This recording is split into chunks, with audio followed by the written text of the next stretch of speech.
बिस्मिल्लाहिर्रहमानिर्रहीम।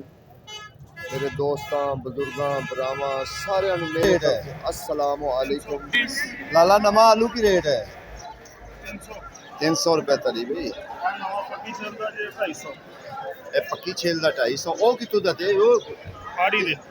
अच्छा ओ हाड़ू वो हाड़ू आलू लेकिन आया तो मनसेरा लेके जा अजय नहीं आया कब से ले जे वो भी 250 ठीक हो ये है पंजाब ठीक है ना। ये पंजाब दे रंग वेख लाला किन्ने किन्ने तड़ी किन्ने किन्ने हाँ जी 150 ਦੀ ਧੜੀ 150 ਦੀ ਛਾਪਰ 150 ਰੁਪਏ ਦਾ ਮਾਲ ਸਸਤਾ ਹੋ ਗਿਆ ਖਾਣ ਵਾਲੇ ਭੱਜ ਗਏ 7 ਕਿਲੋ ਦਾ ਛਾਪਰ 150 ਦਾ ਵਪਾਰੀ ਮਰ ਗਿਆ ਵਪਾਰੀ ਲੁੱਟ ਗਿਆ दार है 150 ਰਾਜੀ ਨਹੀਂ ਹੈਗੀ ये गल तो हकीकत है। ਆਵਾਮ ਰਾਜੀ ਨਹੀਂ ਹੈਗੀ ਆਵਾਮ ਜਦੋਂ ਮਹਿੰਗਾ ਹੋਵੇ ਫਿਰ ਰਾਜੀ ਹੁੰਦੀ ਹੈ। मैं तुहानू दसना दा मैं वीडियो बना रहा सी प्याज की 125 नूं धड़ी एक बंदा आके कहंदा यार महंगा है प्याज दसो भाई जो 1500 सी धड़की सी ਉਹ ਤਾਂ ਸਸਤਾ ਸੀ यही गल वाकई सही। ਪਾਕਿਸਤਾਨ ਦੀ ਜਿਹੜੀ ਆਵਾਮ ਆ ਨਾ ਉਹ ਸਸਤਾ ਖਾਂਦੀ ਨਹੀਂ ਤੇ ਮਹਿੰਗਾ ਛੱਡਦੀ ਨਹੀਂ। ਅਸੀਂ ਬੜੇ ਅਮੀਰ ਆਵਾਮ ਹੈਗੇ ਆ ਸਸਤਾ ਨਹੀਂ ਖਾਣਾ ਮਹਿੰਗਾ ਛੱਡਣਾ ਨਹੀਂ। ਇੰਨੇ ਰੁਪਈਏ ਆ ਕੇ ਪਾਕਿਸਤਾਨ ਦੇ देखो ये गड्डियां आई हुई हैं ठीक है ना तो गड्डियां हाँ 150 का छापर तुसी दसो भी 30 रुपए किलो ठीक है ना 30 रुपए किलो। ये अगर होर थोड़ियां 4 गड्डियां आ गई तो इन्हां तो बेचारियां ने अक जाना इन्हां कहना इन्हू रोड़ो अगे इंशाल्लाह पूछिए जी थोम दा की रेट है या मिसाल तो छोटे भाई सलाम अलैकुम छोटे भाई अदरक का रेट क्यों बढ़ गया की मसला हो गया रस्ते बंद हैं रस्ते वाला चंगा चक्कर पै गया ते अज की रेट है अदरक ते चाइना थोम 200 देसी भी 200 छोटे भाई चाइना की रेट है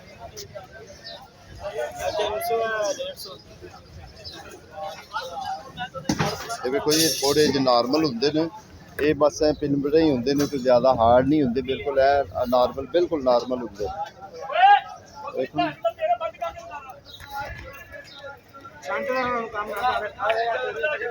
माशाल्लाह नींबू बस जेडे देसी नींबू है ना वो बहुत महंगे बहुत ज़्यादा महंगे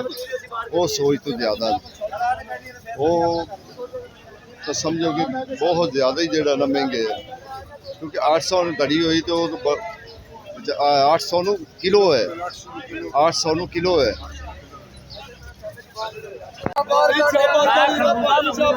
लगेगा भर के लगेगा शर्ताना बेचना जिन्हें शर्ताना बेचना जाके अल्लाह के हुक्म नाल इत्थे रख देना इन्हें शर्ताना बेचना भरा मेरा रोज सर दाली किन्ने किन्ने दी डाली 110 रुपए एक दाना यानी कि जिन्ने दाने लैणगे 110 रुपए ये दाली ये उन्होंने दाने होंगे ने ये सेल में ठीक है ना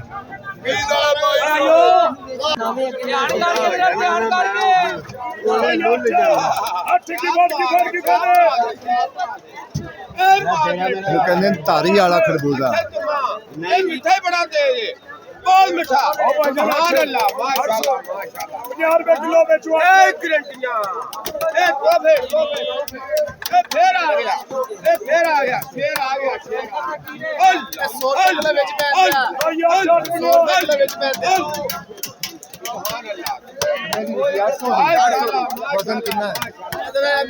है मीठा बड़ा दे रेट पाएगा सर डबल वीआईपी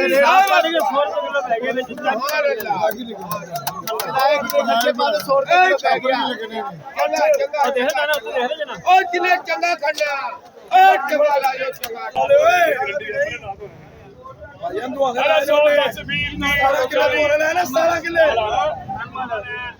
वसीरपुर उजरा शाम कीम दे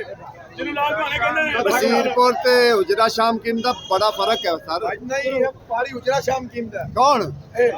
व्यापारी चाचा चुकाई दे 12 किलो 12 किलो लाए ने साडे को पैसे लेके नहीं मैं ताड़ी गल कर रहा उजरा शाह बसीरपुर भैया सड़क बना लगे ना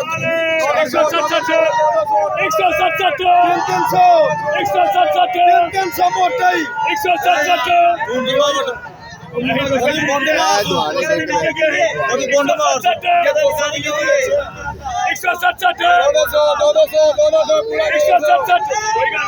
अरे 100 अरे 10 अरे 20 अरे 30 अरे 40 140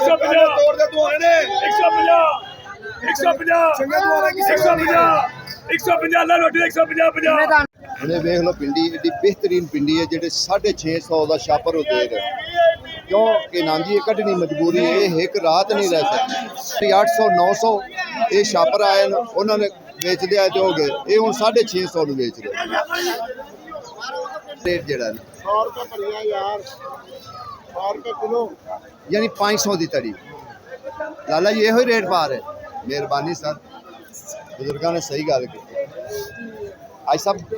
बैंगन 150 रुपए तड़ी 30 रुपए किलो और 100 रुपए किलो हाँ देखो इस टाइम जो है ना माशाल्लाह माल वाधू आया है ठीक है ना जिमें जिमें दिन और अगे जा रहे ना माल कुछ है तो वाधू वाधू होता जाता माल क्योंकि हम जोर है इनका जोर है ठीक है ना अजे तो बड़ा बेहतरीन जो है ना वो अजे शुरू होना है ये तो अजे स्वाद आया ना छोटा छोटा है इंशाअल्लाह वेखे अगे अगे जिमें जड़ा ना बेहतरीन जड़ा ना माल आया कि ये दुंगाट 15-20 दिन पहले आ गई हालांकि लेट आँदी वो कोई मौसम की तब्दीली हुई जिंदी वजह तो ये दुंगाट जड़ा ना पहले आ गई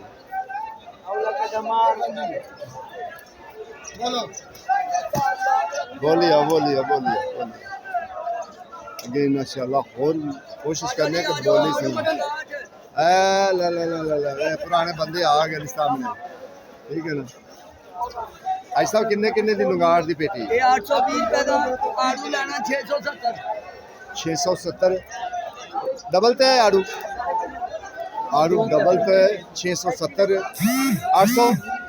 850 रुपये एक पेटी पेटी विच हो जाता तकरीबन 5-6 किलो वजन होंगे टोटल 6.5 किलो कैरेट वजन ठीक है ना लेकिन इस टाइम जिमें पहले आई सी ना 12-12 13-13 1400 की पेटी सी आड़ू की नहीं हूँ रेट थले आ गया हूँ 800 700 600 यानी कि मुख्तलिफ रेट है क्योंकि कोशिश करनी है कि होर अज कोई वैरायटी आई तो उनका भी पता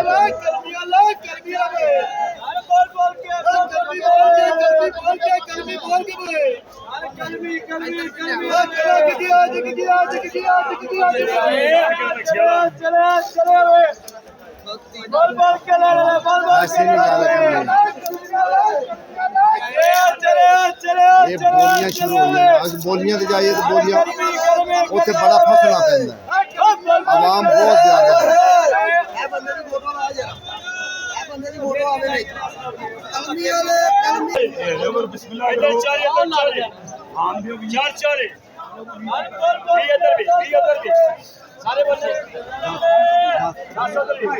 मर्जी चंगा लाइयो 6.5 किलो पेटी खुल लगी पेटी खुल लगी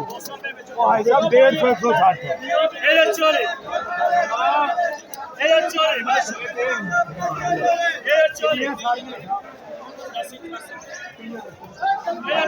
जिथे बोली लगी होवे ना वो तो बड़ा मसला होंदा है हेठ उत्ते तके बहुत वजदे ने बड़ी औखी वीडियो बनानी पैंदी बना रहे हो मांडियां ने फोटो बनाओ ना 400 रुपए पे अच्छा जी ए देखो कच्चा आलू ये मनसेरे दा नवा आलू जेड़ा आ रहा है ना कच्चा आलू ये मनसेरे दा ठीक है ना रेट तो 300 मंगते पे रेट इनका 300 मांग रहे लेकिन बेचते कितना पे 250 200 250 ठीक है ना रेट ये हुई है ठीक है ना लेकिन मांगो 300 रहे ठीक है अगे प्याज एक कच्चा प्याज तो छोटे की रेट है कि प्याज 200 का 5 महंगा नहीं लाया अज इंज सीधा हो के दस ना भी आ रेट है ਠੀਕ ਹੋ ਗਈ 150 ਦਾ ਮੰਗਣ ਨੂੰ 50 ਬਾਅਦ ਹੀ ਮੰਗਣਗੇ ਠੀਕ ਹੈ ਨਾ ਲੇਕਿਨ ਬਾਅਦ ਤੇ ਰੇਟ ਜਿਹੜਾ ਨਾ ਘਟਾਣਗੇ ਠੀਕ ਹੈ ਨਾ ਨਹੀਂ ਅੱਛਾ ਤੂੰ ਮੈਨੂੰ ਇਹ ਦੱਸ ਗਾਜਰਾਂ ਤੋਂ ਰੱਜ ਗਏ ਗਾਜਰਾਂ ਤੋਂ ਰੱਜ ਗਏ ਫਿਰ ਤੋਂ ਖੀਰਾ ਰੱਖਿਆ ਹੁਣ ਤੋਂ ਹਲਵੇ ਤੇ ਆ ਗਿਆ ਹਲਵਾ ਆਪਣਾ ਵੇਚੀ ਦਾ ਪਿਆਜ਼ ਵੇਚੀ ਦਾ ਕਾਲੇ ਟਿੰਡੇ ਵੇਚੀ ਦੇ ਨੇ ਹੁਣ ਲੋਕਾਂ ਨੂੰ ਵੱਢ ਰਿਹਾ ਹੁਣ ਵੱਢ ਰਹੀ ਹੈ ਆਹੋ ਅੱਗੇ ਮੈਂ ਵੱਢਿਆ ਗਿਆ ਗਾਜਰਾਂ ਨੇ ਵੱਢ ਛੱਡਿਆ ਪਾਣੀ 10-15 ਲੱਖ ਗਿਆ ਹੁਣ ਪੂਰਾ ਕਰ ਲੈਣੇ ਅੱਲਾ ਮਾਲਕ ਹੈ ਅੱਲਾ ਦੇਣ ਵਾਲਾ ਮੈਨੂੰ ਆਂਦਾ ਹੈ ਤੇਰੇ ਪੂਰੇ ਹੋ ਜਾਣੇ ਨੇ ਇਨਸ਼ਾਅੱਲਾ ਤੇ ਹੁੰਦੇ ਨਹੀਂ ਪਏ ਹਲਵੇ 'ਚ ਵੀ ਵੱਡੀ ਆ ਰਹੀ ਇਧਰੋਂ ਵੀ ਪਿਆਜ਼ 'ਚ ਵੀ ਕਾਲੇ ਟਿੰਡਿਆਂ 'ਚ ਵੀ ਅੱਜ ਆਈਟਮਾਂ ਵਾਵਾ ਲਾਈਆਂ ਨੇ ਰੋਜ਼ ਹੀ ਇੰਨੀਆਂ ਲਾਈਦੀਆਂ ਸੌਦੇ ਮਹਿੰਗੇ ਹੋ ਗਏ ਨਾ ਟਿੰਡੇ 1000 ਰੁਪਏ ਧੜੀਆ ਚ ਹੋ ਗਏ ਨੇ ਯਕਦਮ ਯਕਦਮ ਹੋ ਗਿਆ ਠੀਕ ਹੈ ਬੜੀ ਉਹਦੀ ਕਮਾਈ ਹੈ ਆਈ ਪਿੰਡੀ ਥੱਲੇ ਆਈ ਹੈ 100-150 ਬਸ ਉਹ ਇਹਨਾਂ ਕੋਈ ਵੱਲ ਨਹੀਂ ਹੈਗਾ ਜਿਹੜਾ ਨੁਕਸਾਨ ਨਹੀਂ ਆ ਅਸਲ ਹੁਣ ਪਤਾ ਕੀ ਗੱਲ ਹੈ ਰਸ਼ ਘਟ ਗਿਆ ਰੇੜੇ ਵਾਲੇ ਨਸ ਗਏ ਰੇੜੇ ਵਾਲੇ ਨਸ ਕੇ ਖਰਬੂਜਾ ਮੰਡੀ ਖਰਬੂਜ਼ਾ ਮੰਡੀ ਚਲੇ ਗਏ ਫਰੂਟ ਮੰਡੀ ਚਲੇ ਗਏ ਤਾਂ ਵਾਸਤੇ ਜਿਹੜਾ ਨਾ ਰਸ਼ ਵੀ ਥੋੜਾ ਜਿਹਾ ਘਟ ਗਿਆ ਐਤਕੀ ਆਲੂ ਵਾਲੇ ਤਾਜਰ ਮਰ ਗਏ ਨੇ ਕਿਉਂ ਆਲੂ 5000 ਦੇ ਵਿਕਦੇ ਹੁਣ 11-1200 ਓਏ ਆ ਵੇਖੀ ਤੂੰ 10 ਦਿਨਾਂ ਤੋਂ ਬਾਅਦ ਕੀ